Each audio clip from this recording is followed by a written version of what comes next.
السلام علیکم رحمۃ اللہ وبرکاتہ۔ عزیز طلبہ، ہم سائنس سیکنڈ کے سبق نمبر 6 حیوانات کی جماعت بندی کلاسیفیکیشن آف اینیملز کا مطالعہ کریں گے۔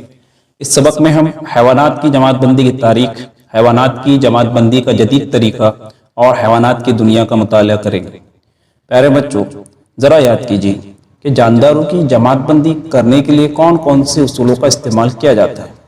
جانداروں کی جماعت بندی ان کی جسمانی خصوصیات کی بنا پر کی جاتی ہے، جیسے کہ ان کے جسم یک خلوی ہے یا کثیر خلوی، یا خلیات میں مرکزی موجود ہے یا غیر موجود ہے، خلوی دیوار کی موجودگی یا غیر موجودگی، نیز ان کے حیاتی افعال جیسے غذا حاصل کرنے کے طریقے، تولید کے طریقے وغیرہ کی بنیاد پر جانداروں کی جماعت بندی کی جاتی ہے۔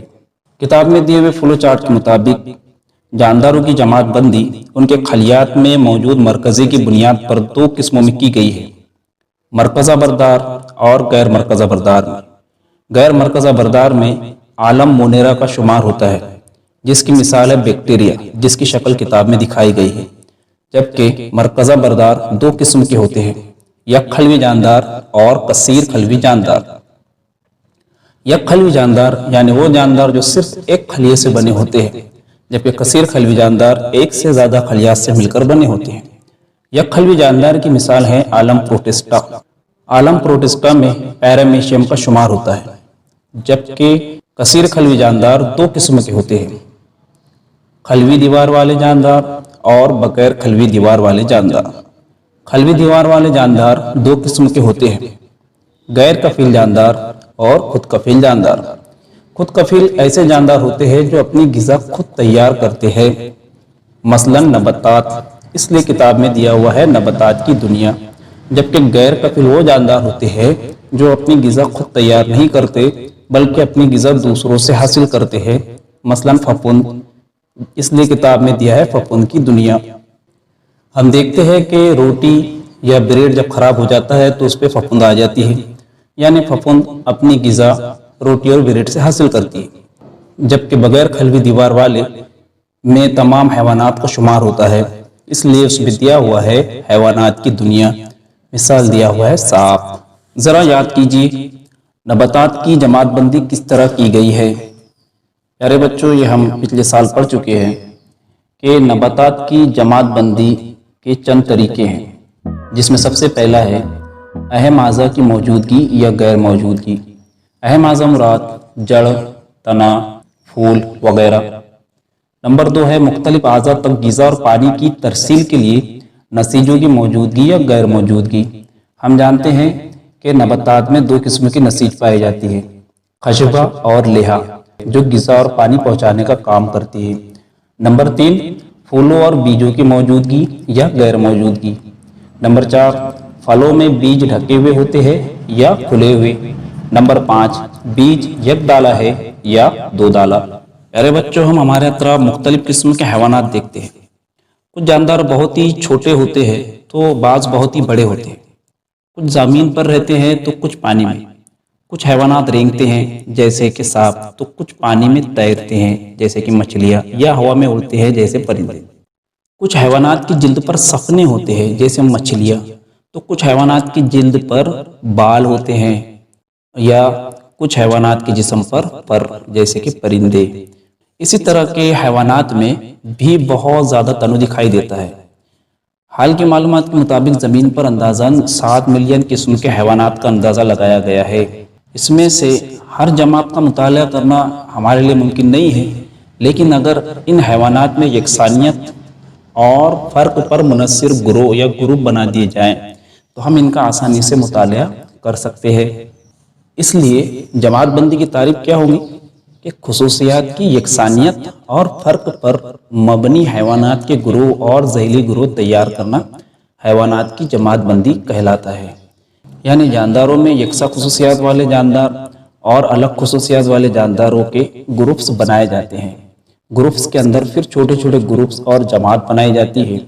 اس طریقے کو جماعت بندی کہتے ہیں۔ اگر ہم نے جماعت بندی کر لیے تو اس کے کیا فائدے ہیں؟ تو اس کے فائدے ہیں: نمبر 1 کہ جانداروں کا مطالعہ کرنے میں سہولت ہوتی ہے۔ نمبر 2 کسی گروہ کے چند حیوانات کا مطالعہ کرے تب بھی اس گروہ کے تمام حیوانات کی معلومات آسانی سے مل جاتی ہے۔ نمبر 3 حیوانات کے ارتقاء سے متعلق آگاہی ہوتی ہے، ہمیں پتہ چلتا ہے کہ کون سے جاندار کا ارتقاء کہاں سے ہوا۔ نمبر 4، حیوانات کی شناخت میں آسانی ہوتی ہے اور غلطی کا امکان کم ہوتا ہے۔ نمبر 5، دوسرے جاندار کے ساتھ حیوانات کے رشتے کو سمجھنے میں مدد ہوتی ہے۔ نمبر 6، ہر حیوان کا مسکن یعنی اس کے رہنے کی جگہ، قدرت میں ان کا حتمی مقام سمجھنے میں مدد ملتی ہے۔ نمبر 7، حیوانات میں موجود مختلف قسم کے توافق کی معلومات ہوتی ہے۔ الگ الگ لوگوں نے حیوانات کی جماعت بندی کی ہے، جیسے یونانی فلسفی ارسطو، تھیوفرسٹس، پلینی، جان رے، لینیس وغیرہ۔ انہوں نے جو حیوانات کی جماعت بندی کی تھی اس کو ترکیبی یا مصنوعی طریقہ کہا جاتا ہے، جبکہ کارل ووز نے پشت حبل کی موجودگی یا غیر موجودگی کی بنیاد پر حیوانات کی جماعت بندی کی۔ حیوانات کی جماعت بندی کے اس طریقے کو روایتی طریقہ کہا جاتا ہے۔ پیارے طلباء، آج ہم روایتی طریقے کا مطالعہ کریں گے۔ اگر آپ یہ آسانی سمجھ جاتے ہیں تو اس کے بعد جو جماعت بندی کا جو جدید طریقہ سمجھنے والے ہیں اس کو سمجھنے میں ہمیں بہت آسانی ہوگی۔ حیوانات کی جماعت بندی کے دو طریقے ہیں۔ ایک طریقہ ہے حیوانات کی جماعت بندی کا روایتی طریقہ، جبکہ دوسرا طریقہ ہے حیوانات کی جماعت بندی کا جدید طریقہ یا نیا طریقہ۔ آج ہم حیوانات کی جماعت بندی کا روایتی طریقہ سمجھیں۔ روایتی طریقے کے مطابق حیوانات کے جسم کو سہارا دینے کے لیے فکری ستون کی موجودگی یعنی ریڑھ کی ہڈی کی موجودگی اور غیر موجودگی کی بنا پر عالم میں حیوانات کے دو گروہ کیے گئے، غیر حبلیے نان کارڈیٹس اور حبلیے کارڈیٹس۔ اب ہم غیر حبلیے یعنی نان کارڈیٹس کو سمجھیں گے۔ ان حیوانات میں پشت حبل کا سہارا نہیں ہوتا، یعنی ان کے اندر ریڑھ کی ہڈی نہیں ہوتی۔ نمبر 2، حلق میں گلفڑے نہیں ہوتے۔ گلفڑے، پھیپھڑے یہ جانداروں میں سانس لینے کے لیے استعمال ہوتے ہیں، جیسا کہ ہم انسان پھیپھڑوں سے سانس لیتے ہیں، جبکہ مچھلیاں گلفڑوں سے سانس لیتی ہیں۔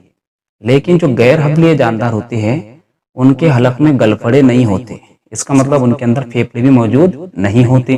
نمبر 3، عصبی ڈور موجود ہو تو جوڑے کی شکل میں ہوتی ہے، وہ بھی ٹھوس حالت میں ہوتی ہے، اور جسم کی بطنی جانب ہوتی ہے۔ بطنی جانب یعنی جسم کے سامنے کے حصے میں، جیسا کہ ہمارا جسم جو سامنے کا چہرہ سینہ ہے یہ بطنی جانب کہلائے گا، جبکہ جو ہمارا پیچھے کے سائڈ کا حصہ ہے وہ ظہری جانب کہلائے گا، یعنی پیٹھ والا حصہ، اس کا مطلب یہ ظہری جانب ہوگا۔ تو چوتھا پوائنٹ کیا ہے کہ اگر دل موجود ہو تو جسم کے ظہری جانب یعنی ڈورسل سائڈ میں ہوتا ہے۔ غیر حبلی حیوانات کو 10 گروہ میں تقسیم کیا گیا ہے، جنہیں ہم آنے والے ویڈیو میں تفصیل سے سمجھیں گے۔ ان گروہ کو آئلہ یا فائلم کہا جاتا ہے، جس میں نمبر 1 ہے پروٹوزوا یعنی ابتدائی حیوان۔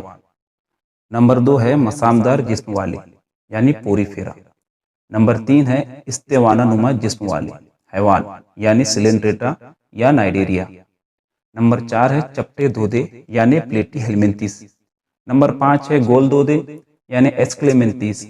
نمبر 6 ہے ہلکے دار دودے یعنی اینلیڈا۔ نمبر 7 ہے جوڑدار پیر والے یعنی ارتھروپوڈا۔ نمبر 8 ہے نرم جسم والے یعنی مولسکا۔ نمبر 9 ہے شوکدار جسم والے یعنی اکائنوڈرمیٹا، اور نمبر 10 ہے نیم نخائیے یعنی ہیمی کارڈیٹا۔ اس کے بعد ہم حبلیے حیوانات کی خصوصیات کا مطالعہ کریں گے۔ حبلیے حیوانات، ان کے جسم میں فکری ستون یعنی نوٹوکارڈ یعنی ریڑھ کی ہڈی موجود ہوتی ہے، جیسا کہ شکل میں دکھایا گیا ہے۔ نمبر 2، سانس لینے کے لیے گلفڑے یا پھیپھڑے ہوتے ہیں۔ نمبر 3، عصبی ڈور جسم کی ظہری جانب ہوتی ہے، ظہری جانب یعنی پیٹھ کی جانب، جبکہ غیر حبلیوں میں عصبی ڈور جسم کے سامنے کے جانب یعنی بطنی جانب تھی۔ نمبر 4، دل جسم کے بطنی جانب ہوتا ہے یعنی سامنے کے حصے میں ہوتا ہے، جبکہ غیر حبلی حیوانات میں دل جسم کے پیچھے کی جانب یعنی ظہری جانب تھا۔ اصل میں حبل پشت ہے کیا؟ حبل پشت جسم کو سہارا دینے والی لمبی ڈوری جیسی ساخت ہے جو جسم کے ظہری جانب ہوتی ہے یعنی پیچھے کی جانب۔ تمام حبلی حیوانات کو ایک گروہ میں شامل کیا گیا ہے اور اس گروہ کا نام بھی حبلیے ہی رکھا گیا، یعنی حبلیے کا ذیلی گروہ کا نام بھی حبلیے ہی ہے۔ گروہ حبلیے کی تقسیم 3 مزید گروہ میں کی گئی۔ نمبر 1 یوروکارڈیٹا، نمبر 2 سیفیلوکارڈیٹا اور نمبر 3 ہے ورٹیبریٹا یعنی فکریے یعنی کہ ریڑھ دار جن کے اندر ریڑھ کی ہڈی موجود ہے۔ ریڑھ دار یعنی ورٹیبریٹ یعنی فکریے کو مزید 6 جماعتوں میں تقسیم کیا گیا۔ نمبر 1 گول منہ والے حیوان کلاس سائکلوسٹومیٹا۔ نمبر 2 مچھلی یعنی کلاس پائسیس۔ نمبر 3 جل تھلیے یعنی کلاس ایمفیبیا۔ نمبر 4 رینگنے والے یعنی کلاس ریپٹائلیا۔ نمبر 5 پرندے یعنی کلاس ایوز۔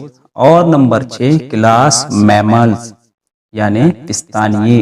عالم حیوانات کو روایتی طریقے کے مطابق جو جماعت بندی کی گئی ہے اس کو ہم ایک خاکے کی مدد سے آسانی سے یاد کر سکتے ہیں جو کتاب میں بھی دیا گیا ہے کہ عالم حیوانات اس کے 2 حصے ہوئے، ذیلی عالم غیر حبلیے اور ذیلی عالم حبلیے۔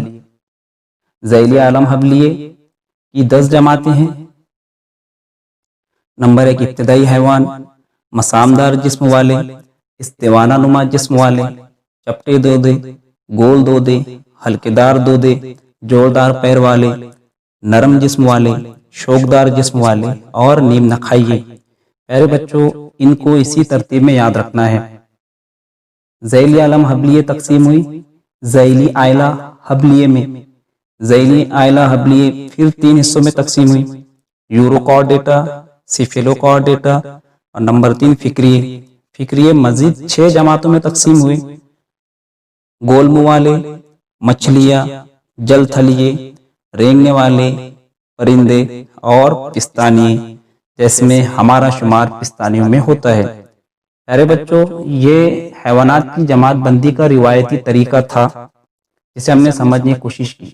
اگلے ویڈیو میں ہم حیوانات کی جماعت بندی کا جدید یعنی نیا طریقہ دیکھیں گے، اس لیے اگلے ویڈیو کو ضرور دیکھیے۔